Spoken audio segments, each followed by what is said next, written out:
नमस्ते, बालाजी हिंदी टैरो में मैं कृष्णा दास फिर से आ गई हूँ आप लोगों की स्वागत करने। मैं फिर से लेके आई हूँ एक जनरल लव मैसेजेस जो आपकी पर्सन की तरफ से आपके लिए कन्वे करूँगी। हो सकता है ये मैसेजेस आपको अचानक से समझ में ना आए क्योंकि ये हायर लेवल की स्पिरिचुअल मैसेजेस हैं।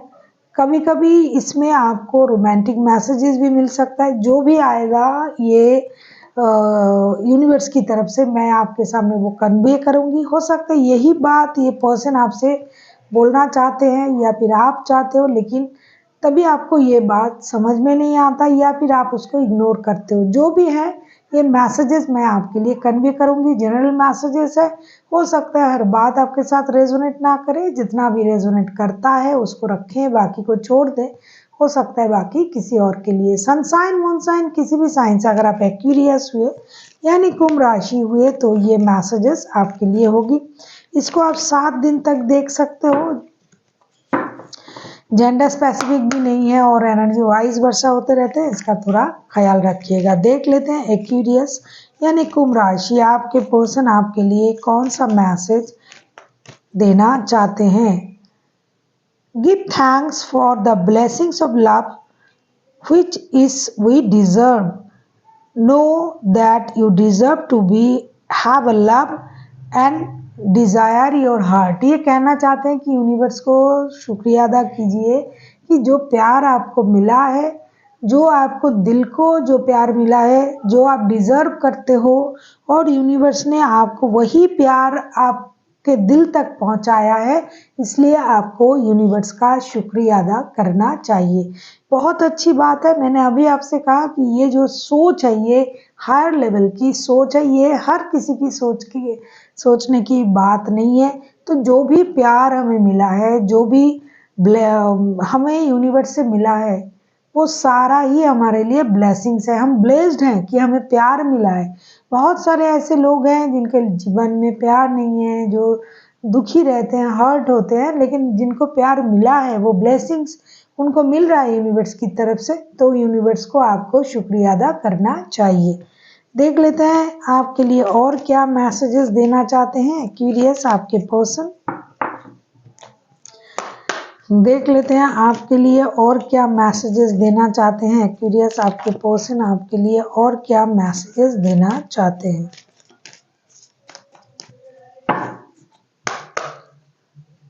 देख लेते हैं एक्यूरियस के पर्सन।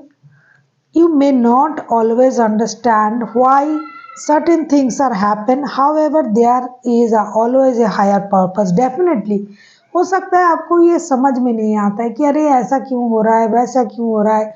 हो सकता है कभी कांटेक्ट, कभी नो कांटेक्ट, कभी परेशानी, कभी बात हो रहा है, कभी नहीं हो रहा है, कभी किसी से मिलना हो रहा है, कुछ भी परेशानी आ रहा है।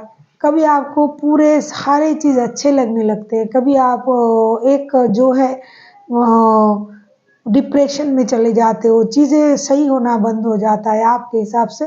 तो आपको ये समझना चाहिए, या फिर किसी के साथ मिलना, रिश्ते में खुश रहना, परेशान होना, ये सारे जो चीज़ें हमारे लाइफ में घटते हैं, खास करके हमारे रिश्ते में, तो वो कोई ना कोई पर्पस की वजह से, कोई हायर पर्पस की वजह से ये होते हैं। क्योंकि यूं ही कुछ नहीं होता है। ये जो रिश्ता है, ये जो इमोशनल टर्मलाइन के अंदर से जाता है, जब आप खुश होते हो, रोते हो, हंसते हो, साथ वक्त बिताते हो, तो ये सारे एक सर्कल है रिश्ते की।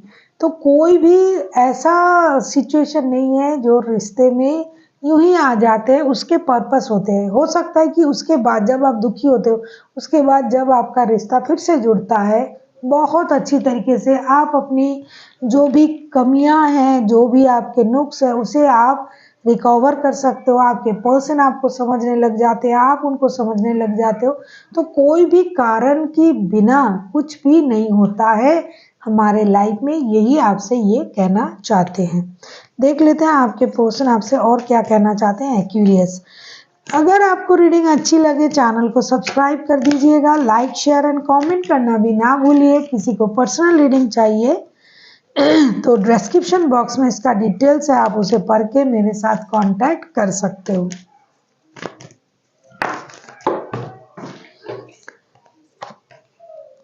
Life is a series of consistency shifting circle. When we resist changes, we resist the natural flow of life. जो अभी उन्होंने आपसे कहा, ये दोबारा भी आपसे यही कहना चाहते हैं कि जीवन के जो भी सर्कल है, जो भी चेंजेस है, परिवर्तन है, उसे आपको मानना चाहिए, क्योंकि life is a circle. Definitely आप एक सर्कल से, जब हम छोटे थे उससे हम जवान हुए, बड़े हुए, फिर हमारी शादी हुई, फिर हम माँ बने या पिता बने, कुछ भी, तो ये जो सीरीज है इसमें जो भी लोग इनमें जुड़ते जा रहे हैं, जुड़ते जा रहे हैं। हमारे बचपन के बहुत सारे दोस्त हैं जो अभी नहीं है, बहुत सारे लोगों के हैं भी। मतलब जब भी हम लाइफ को एक सीरीज की तरह देखते हैं, सीरीज की तरह सोचते हैं कि इसके बाद ये होगा, इसके बाद ये होगा, तब हमें कोई तकलीफ नहीं होगी और हमें ये समझने में भी कोई प्रॉब्लम नहीं होगा कि अब इसके बाद ये हो रहा है तो कोई पर्पसली हो रहा है। तो बहुत अच्छी तरीके से आपको इन चीज़ों को समझना पड़ेगा। किसी के साथ रिश्ते जुड़ना, किसी के साथ दिल का मिलाव, किसी के साथ आपकी मुलाकात, किसी के साथ रिश्ते में आना, कोई भी हो, आप किसी भी तरीके का रिश्ते में हो, थर्ड पार्टी सिचुएशन हो, लव रिलेशन हो, शादी हो, विदाउट एनी पर्पस कुछ नहीं होता है। हो सकता है आपका अकाउंट जो है, कार्मिक अकाउंट जो है वो जमा था, उसको आप क्लियर कर रहे हो, तो आप कभी ना कभी उन बंदा या बंदी से मिलते हो, कभी लड़ते हो, कभी झगड़ते हो, कभी प्यार में होते हो, तो ये सारे इस रिश्ते की जो है ये नीड्स है और ये सर्कल है, ये चलता जाएगा, इसमें चिंता करने की कोई ज़रूरत नहीं है। अगर आपको रीडिंग अच्छी लगे चैनल को सब्सक्राइब कर दीजिएगा, लाइक शेयर एंड कमेंट करना भी ना भूलिए। किसी को पर्सनल रीडिंग चाहिए तो डिस्क्रिप्शन बॉक्स में इसका डिटेल्स है, आप उसे पढ़ के मेरे साथ कांटेक्ट कर सकते हो। देख लेते हैं आपके पर्सन आपसे और क्या कहना चाहते हैं। एक्वेरियस यानी कुंभ राशि, एनर्जी वाइस वर्षा होते रहते हैं, हो सकता है आप भी इनसे यही बोलना चाहते थे। Freedom, there is nothing stopping you in the path is clear if you want to do it be. ये कहना चाहते हैं कि आपके पास वो फ्रीडम है, वो चॉइसेस हैं कि आप या तो इस रिश्ते में रहो या फिर इससे मूव ऑन कर जाओ, या फिर आप इसी स्पिरिचुअल तरीके से सोचते हुए रिश्ते में जुड़े रहो। कोई भी डिसीजन अगर आप लेते हो, रिश्ते में रहना है, किस तरीके से रहना है, आगे बढ़ना है, कितनी आगे बढ़ना है, क्या करना है, ये सारी फ्रीडम जो है ये आपके पास है। आपको कोई रोक टोक नहीं, आप पूरे फ्रीडम के साथ, अपने पॉसिबिलिटीज़ के साथ, अपने इच्छा शक्ति के साथ आप आगे बढ़ सकते हो। इसमें आपको कोई ज़बरदस्ती नहीं है। जितना आप इन्वॉल्व होना चाहते हो आप उतना ही इन्वॉल्व हो सकते हो, जितनी आपकी मर्जी है। अब हम देखेंगे आपका वो एक क्वेश्चन जिसका आंसर आप येस और नो में चाहते थे।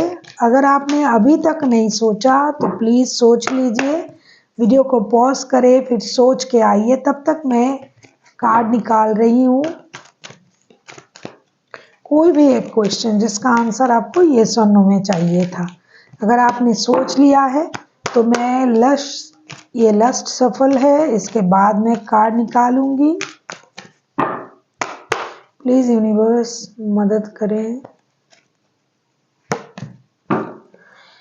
अभी जो सोच रहे थे आप, उसका जो आंसर आपको चाहिए वो आया है नो।